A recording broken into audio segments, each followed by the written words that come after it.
श्री शिवाय नमस्तुभयम। दोस्तों, जैसा कि आप सभी लोग जानते हैं कि 21 अक्टूबर 2025 यानी मंगलवार को पड़ रही है कार्तिक मास की अमावस्या तिथि। और दोस्तों, ये वह तिथि है जो कार्तिक मास में पड़ने वाली सबसे बड़ी तिथि है, क्योंकि ये मंगलवार के दिन पड़ रही है और इसका बहुत ही बड़ा और विशेष महत्व होता है।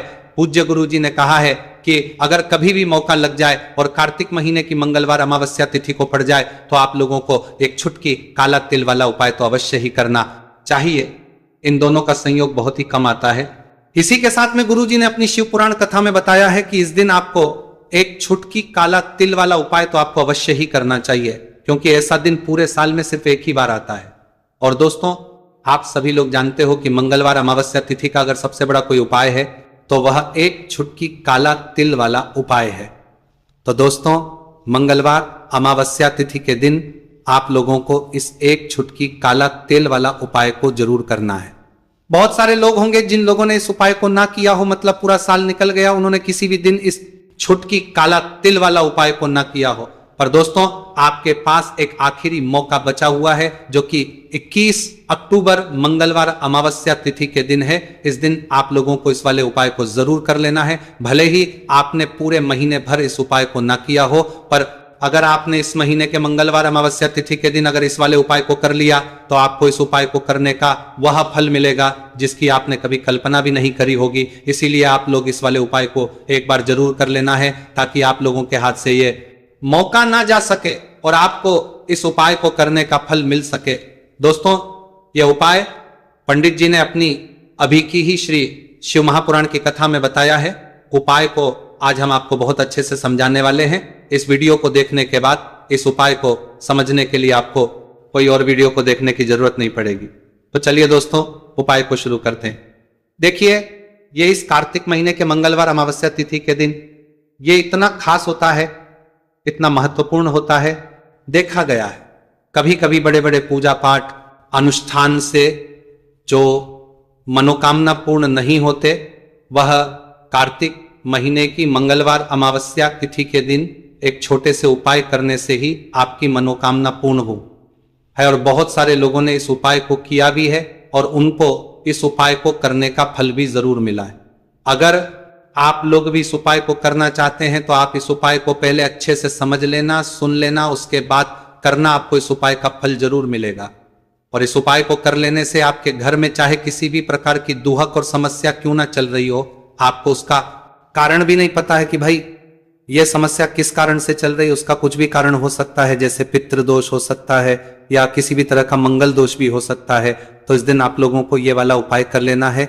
ये एक ऐसा उपाय है जिस उपाय को अगर किसी विशेष दिन पर किया जाए तो भाई उस विशेष दिन का जो है वो तो हमें मिलता ही मिलता है, पर हमने उस दिन पर इस उपाय को किया है तो हमें उससे भी बड़ा फल मिलता है, और फल बहुत जल्दी मिलता है, क्योंकि आप इस उपाय को बहुत ही बड़े और विशेष दिन पर रहे हो। तो चलिए अब उपाय के बारे में बात करते हैं, लेकिन उससे पहले आप लोगों को यह जानना आवश्यक है कि आखिर ये उपाय किस समय करना है, किसको करना है और कैसे करना है।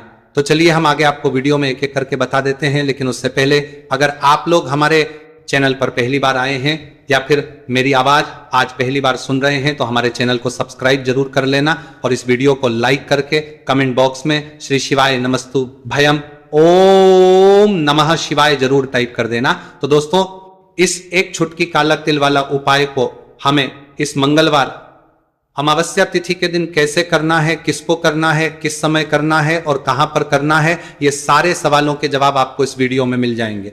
और जो ये वीडियो देखेगा भाई, उसको एक छुटकी काला तिल वाला उपाय जरूर करना चाहिए, क्योंकि इस दिन काला तिल का भी बहुत ही बड़ा और विशेष महत्व होता है। और बात आ जाए एक छुटकी काला तिल वाला उपाय की, तो ये सोने पे सुहागा वाली बात हो जाती है, और ये एक बहुत ही बड़ा उपाय हो जाता है इस मंगलवार अमावस्या तिथि का। तो अब दोस्तों, इस एक छुटकी काला तिल वाला उपाय को आखिर करना किसको है, सबसे पहले हम लोग वह बात जान लेते हैं।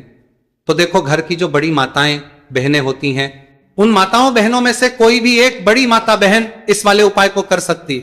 और दोस्तों, अगर आप तो अपने घर में से सभी सदस्यों को भी इस उपाय को करवा सकते हैं। अगर किसी व्यक्ति की खुद की कोई मनोकामना है, खुद की कोई दुख और परेशानी है जो कि वह अपने लिए ही करना चाहता है इस वाले उपाय को, तो वह खुद अपने लिए भी कर सकता है। बाकी अगर कोई घर में से ऐसा है जो कि अपने पूरे घर परिवार की सुख और शांति के लिए ये वाला उपाय करना चाहता है तो भाई वो भी कर सकता है, उसमें भी कोई दिक्कत वाली बात नहीं है। कहने का मतलब है कि इस उपाय को हर एक सदस्य भी कर सकता है और पूरे घर परिवार के सदस्य के लिए घर की बड़ी माताओं बहनों में से कोई एक माता बहन भी कर सकती है। माताएं बहनें अगर घर में उपस्थित ना हो या वह ये वाला उपाय ना कर पा रही हो तो फिर घर का कोई बड़ा सदस्य भी इस एक छुटकी काला तिल वाला उपाय को कर सकता है, चाहे फिर वह पुरुष ही क्यों ना हो, उसमें कोई भी दिक्कत वाली बात नहीं है। उसके बाद में दोस्तों जो अगला प्रश्न निकल आता है वो ये आता है इस उपाय को लेकर कि आखिर इस उपाय को हमें किस समय करना है, सुबह के समय करना है कि शाम के समय करना है। तो देखो इस वाले उपाय को आप लोग सुबह के समय भी कर सकते हो और शाम के समय प्रदोष काल में भी कर सकते हो। अब अगर आप पूछो कि भाई सबसे उत्तम समय कौन सा रहेगा इस एक छुटकी काला तिल वाला उपाय को करने का, तो हम आपसे बस यही कहेंगे कि इस उपाय को आप सुबह के समय करेंगे तो ज्यादा बेहतर होगा। बाकी अगर प्रदोष काल शाम के समय भी करेंगे तो भी अच्छा होगा, उसमें कोई भी दिक्कत वाली बात नहीं है। तो अब दोस्तों जो अगली सबसे बड़ी और महत्वपूर्ण बात आती है वो ये आती है कि सुबह अगर हम उपाय को करेंगे तो हमें कितने बजे से लेकर कितने बजे तक के बीच में करना है, और शाम के समय प्रदोष काल में करेंगे तो हमें कितने बजे से लेकर कितने बजे के बीच में करना है। तो देखो सुबह जितनी जल्दी हो सके आप उपाय को करने की कोशिश करना कि अगर किसी कारणवश लेट भी हो जाओ, थोड़ी देर भी हो जाए तो 10 या 11 बजे तक भी आप उपाय कर लेना, पर 12 बजे से ज्यादा देरी ना हो, ठीक है, इस बात का ध्यान रखना। उसके बाद में दोस्तों अगर शाम के समय प्रदोष काल की बात करें, प्रदोष काल का जो समय है होता है वो शाम के 6 बजे से शुरू हो जाता है, मतलब शाम के 6 बजे से लेकर 7 बजे के बीच का जो समय होता है ये समय प्रदोष काल का समय होता है।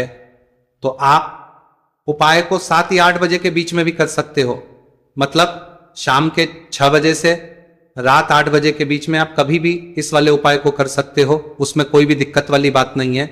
देखिए यदि आपके जीवन में संकट बहुत ही अधिक चल रहे हो, समस्याएं बहुत ही अधिक चल ही हो, एक एक रूप खर्च करने आपको बस ओढ़ रहा है, भूमि से जुड़ी हुई कोई भी समस्या हो या फिर आपके विवाह से जुड़ी हुई कोई भी समस्या हो या आपके व्यापार से जुड़ी हुई कोई भी समस्या हो, तो आपकी ये सारी समस्या इस मंगलवार अमावस्या तिथि के दिन समाप्त होने वाली है।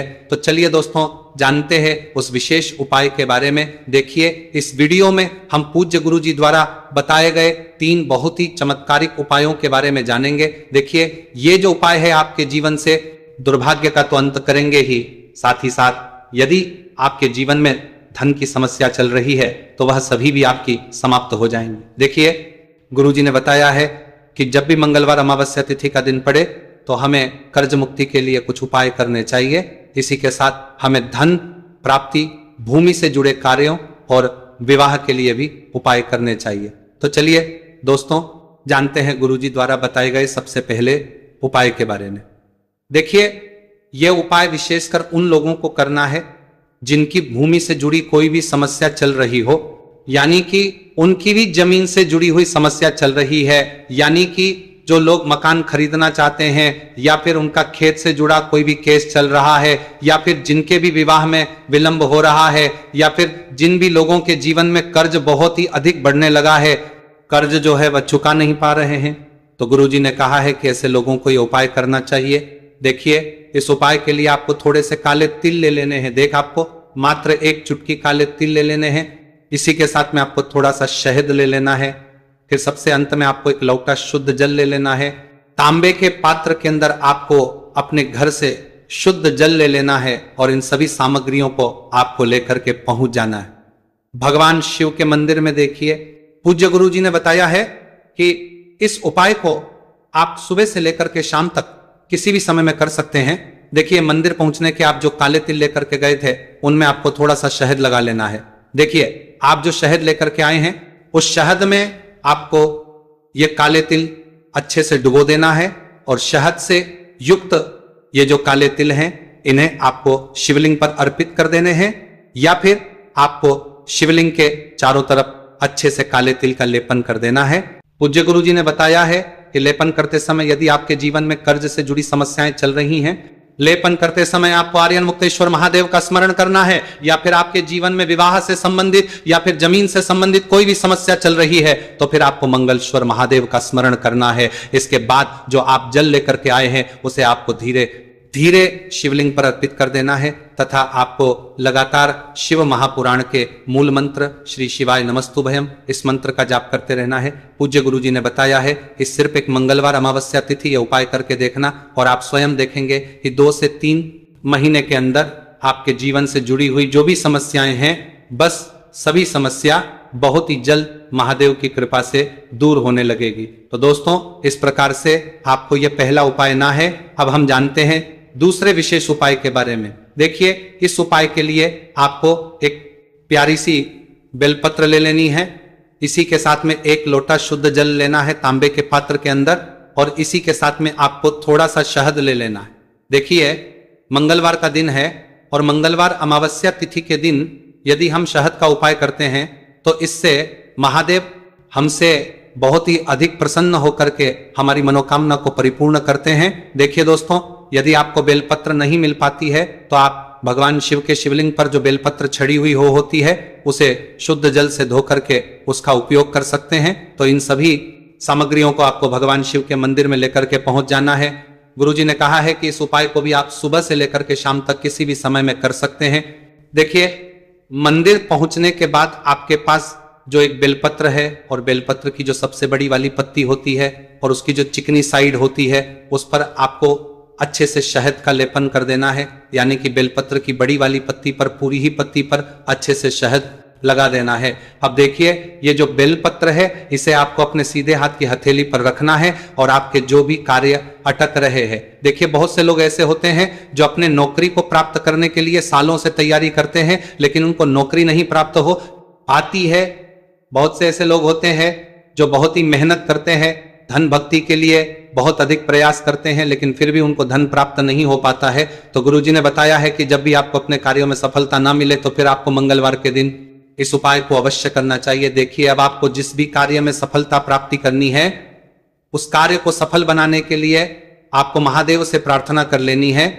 और फिर ये जो एक बेलपत्र है इसे आपको भगवान शिव के शिवलिंग पर अर्पित कर देनी है। देखिए, बेलपत्र की चिकनी साइड जिस पर आपने शहद लगाए हैं वह शिवलिंग से स्पर्श रहेगी और इसकी जो डंडी है वह आपको जलाधारी की ओर रखनी है। इस प्रकार से आपको यह बेलपत्र अर्पित कर देनी है। अब देखिए, आप जो एक लोटा जल लेकर के आए हैं उसे आपको भगवान शिव के शिवलिंग पर धीरे धीरे अर्पित कर देना है। श्री शिवाय नमस्तुभयम इस मंत्र का जाप करते हुए देखिए, जैसे ही ये जल शिवलिंग से होकर के जलाधारी की ओर बह करके आएगा तो इसे आपको थोड़ा सा अपने सीधे हाथ की हथेली में झेल लेना है। इस जल को आपको अपनी दोनों आंखों पर लगा लेना है और इस जल का थोड़ा सा छिड़काव आपको अपने शरीर पर कर लेना है। पूज्य गुरु जी ने बताया है कि जब भी हम मंगलवार के दिन शहद वाली बेलपत्र शिवलिंग पर अर्पित करते हैं तो इससे हमें महादेव हर कार्य में सफलता प्राप्त करवाते हैं। यदि हमें अपनी मेहनत करने के बावजूद भी पर्याप्त मात्रा में सफलता नहीं मिल पा रही है तो गुरुजी ने कहा है कि आपको मंगलवार अमावस्या तिथि के दिन यह चमत्कारिक उपाय अवश्य ही कर लेना है। अब दोस्तों, हम जान लेते हैं गुरुजी द्वारा बताए गए तीसरे विशेष उपाय के बारे में। देखिए, इस उपाय के लिए भी आपको मात्र 1 लोटा शुद्ध जल ले लेना है तांबे के पात्र के अंदर। फिर इसी के साथ में आपको एक प्यारी सी बेलपत्र ले लेनी है। बेलपत्र आपको ध्यान रखना है कि कैसे भी कटी हुई खंडित नहीं होनी चाहिए। अब देखिए, मात्र 2 सामग्री लेकर के आपको भगवान शिव के मंदिर में पहुंच जाना है। पूज्य गुरुजी ने बताया है कि यह उपाय विशेषकर उन लोगों को करना है जिनकी कोई भी विशेष मनोकामनाएं जो कई दिनों से परिपूर्ण नहीं हो पा रही है, चाहे वह विवाह से संबंधित हो, नौकरी से संबंधित हो, व्यापार से संबंधित हो, चाहे किसी भी प्रकार की मनोकामना है जो परिपूर्ण नहीं हो पा रही है, तो उसके लिए आपको यह उपाय करना है। देखिए, इस उपाय को भी आप सुबह से कि शाम तक किसी भी समय में कर सकते हैं। देखिए, मंदिर पहुंचने के बाद सबसे पहले तो आप बेलपत्र लेकर के आए हैं, उसे आपको अपने सीधे हाथ की हथेली पर रखना है और आपको महादेव से प्रार्थना करनी है कि हे मेरे महादेव, मेरी यह जो मनोकामनाएं बहुत दिनों से अधूरी है, मैंने कई प्रकार के उपाय कर लिए हैं, कई प्रकार के व्रत कर लिए हैं, लेकिन अभी तक मेरी मनोकामना परिपूर्ण नहीं हो पाई है, तो उस मनोकामना को परिपूर्ण करने के लिए प्रार्थना करनी है और यह एक बेलपत्र आपको शिवलिंग पर अर्पित कर देनी है। देखिए, बेलपत्र की जो चिकनी साइड है वह शिवलिंग से स्पर्श रहेगी और इसकी जो है वो आपको जलाधारी की ओर रखनी है। इस प्रकार से आपको यह बेलपत्र अर्पित कर देनी है।